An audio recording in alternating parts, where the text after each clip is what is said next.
games with DeJounte just kind of being the head of the snake, being the leader. Just what have you seen as he's grown over this last month as he's taken on the leadership role? Yeah, I wasn't joking, but half joking, I guess, when we told him to get 16 threes that tonight. Because we felt, the way that they were defending, that would be important. I think he shot 19, so he's coachable. It's, and yeah, particularly tonight with Drew Holiday.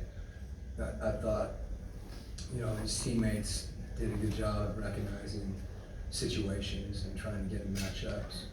And, obviously that's where we were going late. And put the ball in his hands and don't overthink it. And, let him make a play. He's been dealing with lower back soreness over the last couple of games. For him to kind of have the performance that he did tonight despite soreness, I mean, what does it say about his character and his skill level? Yeah, he's tough, is what it comes down to. He's just tough, and he's mentally tough. I think the two go hand in hand to a degree, but he's defending too.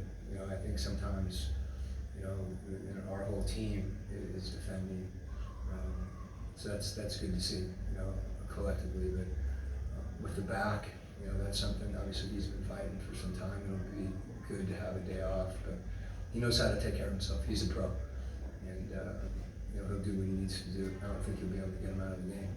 Trent actually did a good job when he was in.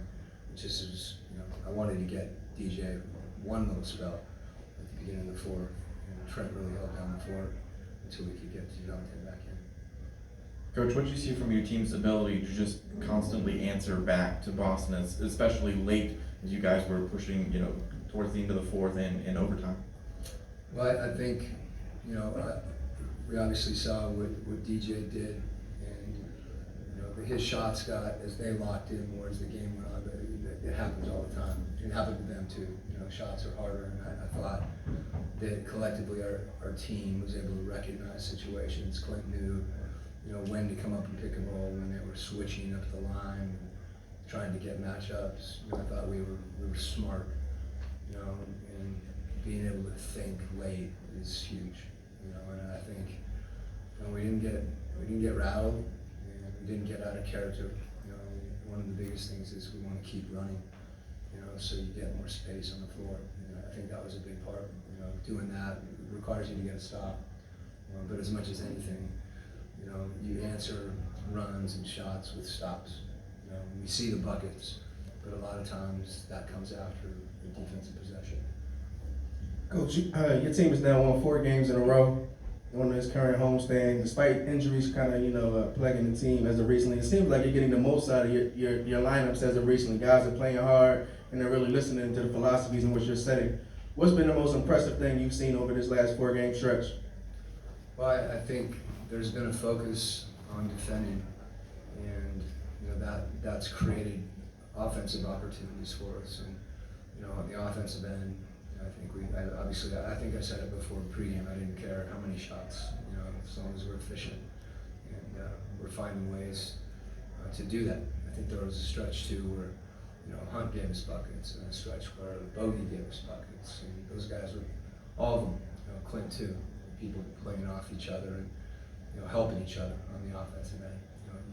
You end up seeing, there was a number of shots, from DJ that we wanted to space and give him room and let him attack, but there were other situations where his teammates, whether really in pick and roll as much as anything, I thought he and Clint were really connected.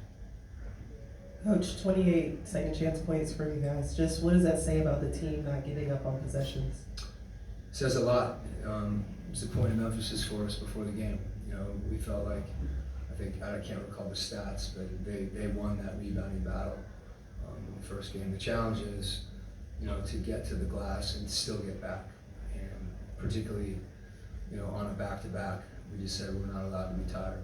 And that meant guys were crashing and still trying to get back. And if you could do both those things, efficient. There was a number of times, they got out, and I think they started the game that way with long outlets, and they got behind us a couple times, especially Jaylen Brown. So that's, something he runs so well. It's hard. but for the most part, I thought that was a really good focus for us. Kind of to piggyback off that a little bit, just the hustle plays where whether it was V taking charge or, I mean, I felt like every single big play was off of an offensive rebound. How big are those hustle plays when you're playing against a team that's ranked or first in the NBA? Yeah, I mean, they're a really good team, and that was something, you know, again, the glass, and we felt like, you know, the 50-50 balls, all those situations, loose balls, you know, even if we didn't get the ball, just trying to, when you know, they're so good, if you don't get that ball, it's usually a catch and shoot for it.